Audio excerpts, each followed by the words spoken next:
हार्दिक पांड्या और कृणाल पांड्या के रिश्ते में दरार आ गई है। क्या दोनों भाई आपस में बात नहीं करते हैं? इन सभी बातों को हवा मिली जब एमआई और आरसीबी आमने सामने आए। हार्दिक का विकेट गिरते ही कृणाल का सेलिब्रेशन वायरल हुआ और उस सेलिब्रेशन पर हार्दिक का रिएक्शन। लेकिन इसी बीच एक रैपिड फायर राउंड में कृणाल पांड्या ने हार्दिक को आईपीएल का बेस्ट फिनिशर बता दिया, तो लगा कि शायद सब कुछ ठीक है। लेकिन हाल ही में आरसीबी के पॉडकास्ट में नजर आए कृणाल पांड्या ने हार्दिक से जुड़े सवाल पर जिस तरीके से अपनी हंसी के पीछे अपने गम को छुपाया है, उससे कुछ कुछ कहानी बयां जरूर हो जाती है। हाल ही में कृणाल पांड्या आरसीबी पॉडकास्ट में नजर आए। सब कुछ नॉर्मल चल रहा था, हंसी मजाक, हल्की बातचीत। लेकिन जैसे ही बात हार्दिक पांड्या तक पहुंची, कृणाल पांड्या का अंदाज बदलता हुआ नजर आया। उन्होंने कुछ कहा नहीं, लेकिन जो नहीं कहा वही अब सबसे ज्यादा सुना जा रहा है। होस्ट ने कैजुअली याद दिलाया कि उन्होंने पिछले साल कृणाल को शो में बुलाया था, लेकिन वो नहीं आए। इस पर कृणाल ने मुस्कुराकर बात टाल दी, कहा कि वो उस वक्त अपनी आरसीबी फैमिली के साथ थे, यहाँ तक सब ठीक था।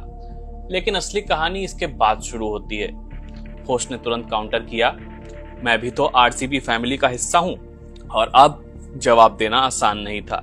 कृणाल ने फिर हंसते हुए कहा, फैमिली में बहुत लोग होते हैं, कुछ छूट भी जाते हैं और उनकी याद आती है। अब ये एक सिंपल लाइन नहीं थी, ये एक हिंट जैसा था। और फिर आया वो मोमेंट जिसने पूरी बातचीत का मतलब बदल दिया। होस्ट ने तुरंत कहा, लाइक योर ब्रदर। बस यही वो पल था जहां पर चीजें ऑकवर्ड हो गई।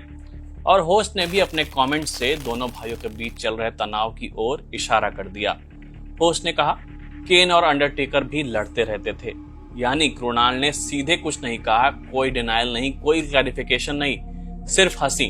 और वही हंसी अब सबसे बड़ा सवाल बन चुकी है। अगर सब ठीक होता तो शायद जवाब सीधा आता। अगर रिश्ते में सब कुछ नॉर्मल होता तो उस लाइन पर खुलकर बात होती। लेकिन यहाँ बात को हंसी के बीच दबा दिया गया। यही चीज अब फैंस को खटक रही है। लोग कह रहे हैं ये सिर्फ मजाक नहीं था, ये एक ऐसा सवाल था जिससे कृणाल बचना चाहते थे।